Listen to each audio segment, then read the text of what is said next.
back. It's true. It was a commercial. That's why. No, you're fine. You're fine. I was just going to say, we could hear a commercial still and music. Oh, you were saying, Yeah. 'cause you took your headphones off while I wasn't looking. I was being a DJ over here. So me. Both of us are looking at something else. Right, So I'm we know like- what's going on, and she's like, we're like, what is she doing? I'm like, we're back. But we're not. Almost. As you can see, that was not my forte. It's all right. It's all right. DJ and No, stuff. we can see that you don't have your headphones on, so you don't know what's really going on. It's just so hot in here. Let's be real. It's so hot in here. That's why they're going without headphones right now. So we are more than likely going to just reschedule with our friend Marcus. I do have his documentary queued up, though. All right. We were going to say something to Donovan real quick. Let's do that. And then we're going to just play Marcus's documentary because I think it's 25 minutes. It's not his whole. No. I know there's more, but at least it'll give our listeners a little taste, if you will, of what his story is about, so that the next time when we really get him on, everyone will be on the same page. But Donovan, where did you get your DJ start? Your career, your break, your well, how did you break out? How did you break out? How did you know about this? Well, I'm going to have to, before he speak, I want you to know, I do, at one time we had a referred paper, and it was an advertisement on there about an open space at Cave Radio. Oh, really? For DJing. And so being the mama who knew her son enjoyed watching and playing DJ, Yeah. I said, oh, let's call onto this. Oh, for real? That was you? You saw that, Mama? I did. And then what happened? What happened, Donovan? I got I had my first DJ show called the About Power at Cave and At Cave where? at Cave Radio And where's Cave Radio located? in Redford, Michigan. 5506. Listen, there you go. There you go. But because, as a mom, you always try to enhance anything that they're interested in. Mm-hmm. And if they show interest in it, that's when we push it. So when I seen the advertisement in the local paper, I was like, he could do this. Yeah. And Why don't you host your own radio show? And it's close. And Yes. it's close. And I had a fun time. I had a lot of people say, "Oh, you have a radio station? Let me Yeah, check you it had out." a lot of listeners up in there now. So Yes. that was cool. That was cool. Yeah. What was it? What was it called? What was the name of it called again? The EDM Hour of Power. There you- EDM Hour of Power. Yes. So just 1 hour? You did a 1 hour show? 1 hour set. 1 hour set a day. What days? What did you do? What days were that? Was it during the week or weekend? Do you remember? No, it was during the week. It was? During the week, and it was on the evening. It was an evening show? Mm-hmm. Okay. And I always switch up the sets, so Always something new and it's fresh. always something new and fresh. We may have to revisit that. I was gonna say Yes. we'll have to talk to the guy that owns the studio. I'll put in a good word for you and see if they got an opening. How about that? How about To that? be continued. Okay. Hopefully we're gonna get into the life of Marcus Boyd. I think we're gonna play this, and I think the people that are watching on Facebook will be able to see the words, because there's words, Eric, right? There's words that will show, and it'll show on there. But the listeners won't be able to. Should we just? Read along. I was gonna say, should we read aloud? Absolutely. We can. I can. Do you want me to narrate? Should I? All right, you do See if I've- you can do the narration. can- I don't know. We can, we can.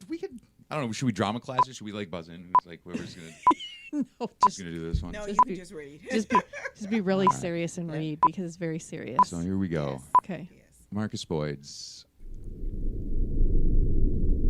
Many children have been diagnosed with ADHD or mental retardation instead of autism. Unaware of the symptoms, most autistic children are mistreated and abused.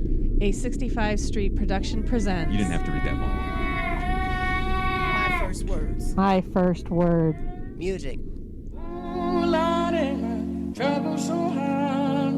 Ooh, Lordy, trouble so hard. Don't Born autistic and separated from his biological parents at the age of 6. Marcus found a way to thrive. Music became his first word, and the word became sound. And the sound of music healed his pain. Marcus realized it was God speaking to him through the sound of music. Through the strength of God, Marcus is a 3-time award, 13-time award-winning music producer and devoted autism Nobody in my family advocate. knew of the diagnosis until I was like 9, 10. I was born with it. My father was very abusive, and he didn't really understand the episodes, or he didn't really understand the actions that I was carrying at the time. So it caused him to overreact and do some stuff that's, he might feel regretful for it. When I was 5 years old and my ribs got broke due to a punishment or due to a lesson that he was trying to teach me, led to me being in foster care. My biological mother, she really couldn't deal with it no more. So it was like, well, I have other kids that I have to make sure it's straight and good so the state can take over with Marcus. I think they can do more for him than I can. I don't think she had another way to deal with it.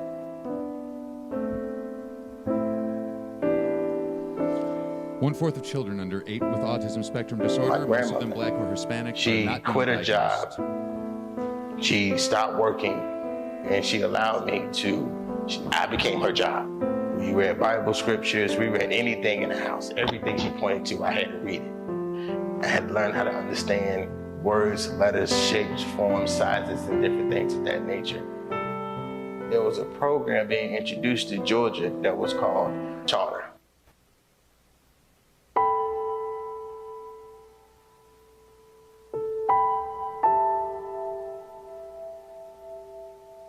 Charter was an outpatient program for people that had mental disorders. It was never made for children, not at that point. So they put me in this room. Well, they called it the timeout room. It was padded, and it was a room where they had a little clear bubble in front of the door, and they turned the white clock, like 20 minutes, 15 minutes, or whatever, however long it took you to calm down. That's how long you was in this room. Like you couldn't, if you had to use the bathroom, you just had to use it on yourself because it was not letting you out this room. And, it got to the point where I had to be in that room a lot.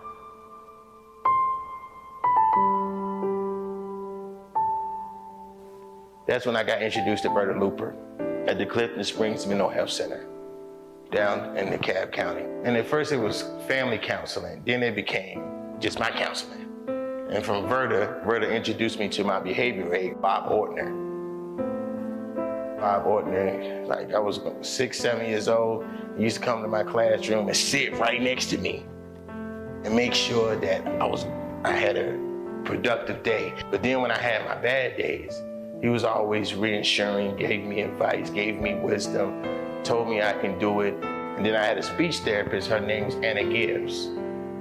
She used to come visit me in my classroom and take me to special lunches and help me read and learn. All of these people was provided by the state of Georgia.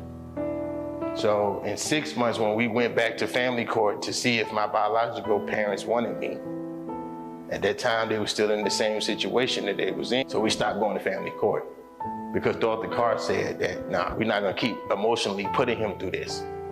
So she said that I'm just gonna become what he needs. So she became my mother. I ended up going to Charter inpatient. Like I stayed in Charter for like 4, 5, maybe 6 months. In that time, they introduced me to a medication called Ritalin. I was on 1,000 milligrams of Ritalin.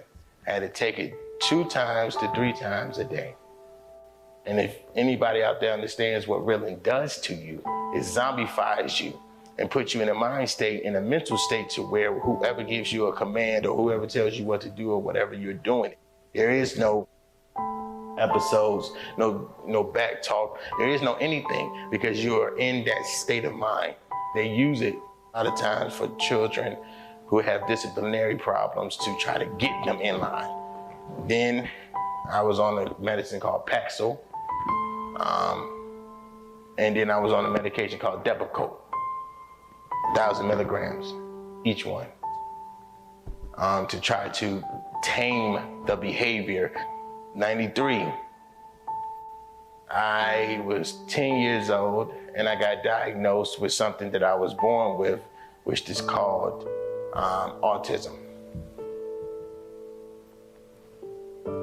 They put me in a place called GMHI, Georgia Mental Health Institution.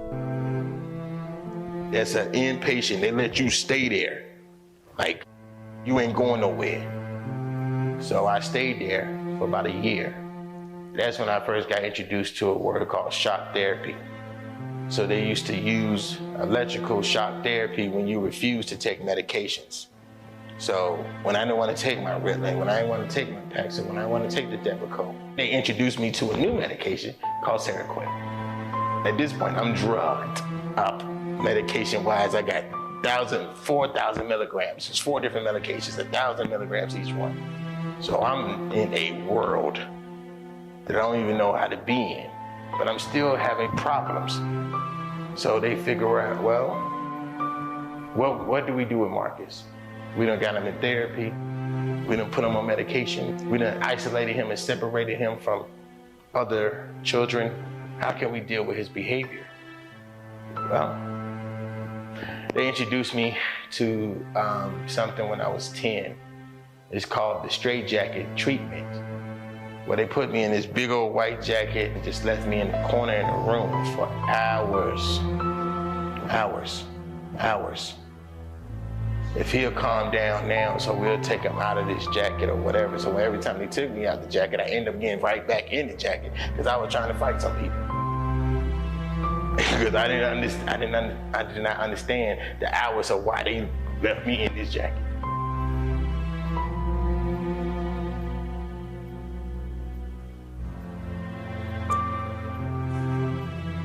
At this time, I'm having severe episodes in public. Not only am I biting people or scratching them, I'm jumping on them at this time. I don't even have to know them. I'm 13, and I'm going to middle school and all this other stuff, but I'm still having emotional problems. I think when I was 14 and Bob Orton left, I think that rocked my world. Bob Orton got killed in a car crash. At 14, he was gone. There was nobody on my side no more saying, okay, you can do this. You don't have to act up in school. You don't have to be that person. You know, you can make a change for the better. You can be a light. You can be a star. Then a lot of other stuff is changing. So I don't have the same comfort that I had when I was younger. For like maybe 7, 8 months, a year, in and out of juveniles, in and out of court, in and out of, you know, we should put him on probation. How do we deal with him? Roberta Luper came to my last court hearing and she said, I'm gonna take him. And she took me to some, I don't know if it was Augusta, Macon, I don't know where it was in Georgia. Whatever city she took me to. Like, they didn't really have a whole bunch of kids. It was a lot of elderly people and stuff. I ain't see kids playing outside. I don't know what city that was. But I know her mother lived there. So I stayed with Roberta Luper and her mother. My life started changing. It was nothing but gospel music on 24/7. That's it. I couldn't go outside. I couldn't meet new people. I was just inbound in the house. When I was 16, I chose to leave Georgia and go to Brooklyn, New York. My aunt was living there, and she allowed me to stay. I'm still on these medications. I'm still having outbursts. I'm still dealing with emotional situations. I'm still going to behavioral schools. That's where I met Miss Tiffany. That's where I met Mr. Anthony. That's where I met these people that not only embraced what I was going through with the autism and the medication, but they embraced something called music. They said that this can become your expression. You don't have to use your voice. You don't have to use words. Let me teach you how to express yourself musically. So Mr. Anthony used to stay after school hours to teach me trumpet, drums, how to play piano and organ. That's when I first fell in love with music. The chords, the melodies, the harmonies, the sound. I used to sit in Mr. Anthony's class for hours. Just had the headphones on. Sometimes I listen to it out loud. Just the artwork and the collection of Quincy, Fat Domino, Duke Ellington, B.B. King, Dinah Summers, Stephanie Mills, Stevie Wonder.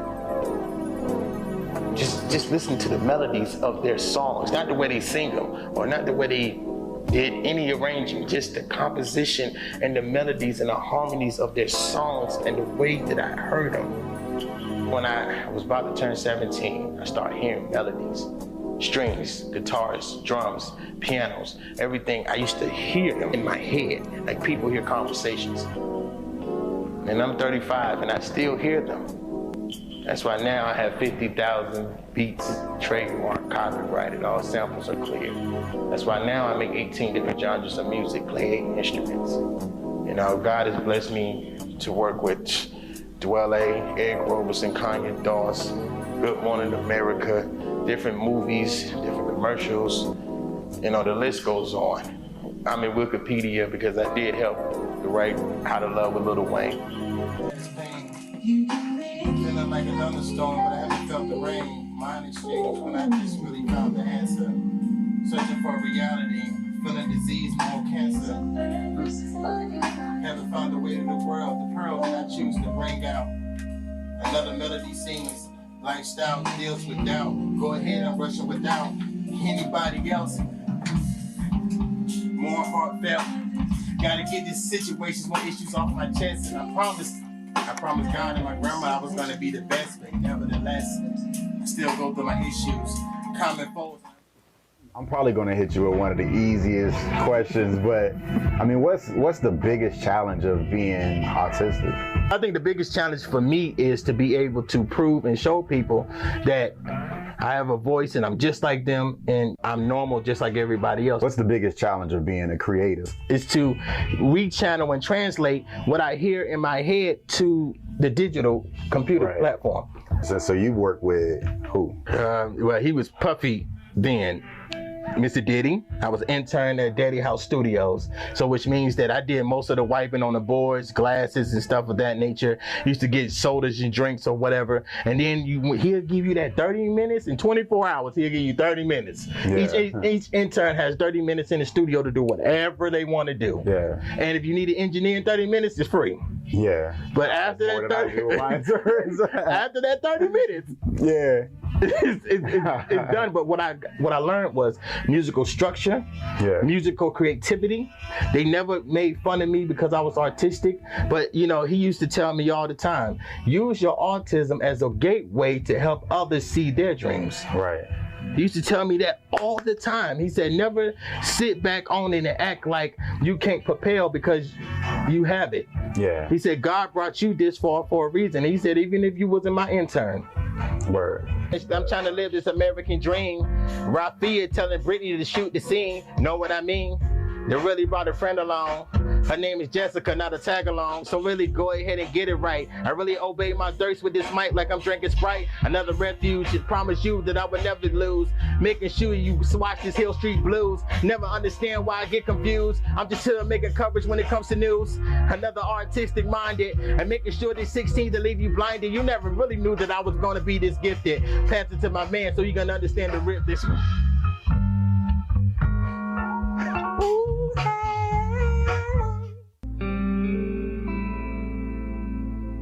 My grandmother, when I was 23, she was passing away. And she said, I want you to use your life and your dreams as a way to propel you and stop allowing the devil to cripple you. Yes, you was born with autism, but that don't mean that you have to keep being afflicted by what you were born with. Promise me that you will be a light. That's the last words I heard from her. Somebody recently made me realize that I was running away from this story called autism because I ain't never wanted nobody to know. I was already going through schools and programs and therapy and doctors. And I was already on medication. I was already having these situations that I was dealing with. And you want me to tell somebody that I'm still using the bathroom on myself at 22, 23 years old? You want me to tell somebody that? And I'm trying to make a friend? Nah, I don't take medication no more through the glory of God. I put him first. I allow him to be the head of my life. It allowed me to open my mind and ears and don't be medicated to a point where I can't understand comprehension or I can't understand the things that I'm doing. And I always refer back to what my grandma said. Every time I have a problem or an issue, and I'm 35, and there's a lot of times in my room or when I'm alone, I still have episodes. I still have them. I think my story of abuse, misunderstanding,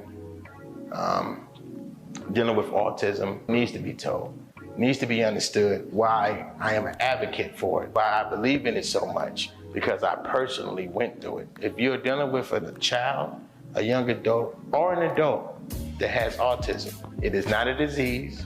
There's nothing wrong with it. See, I was non-functional for 13 years. Then I became functional because, again, it was not just me, it was the team that God blessed around me.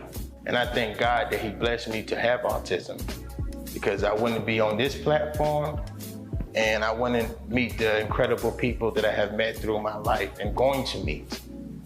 This is Marcus Boyd, advocate for autism. Thank you for your time. Thank you for your love.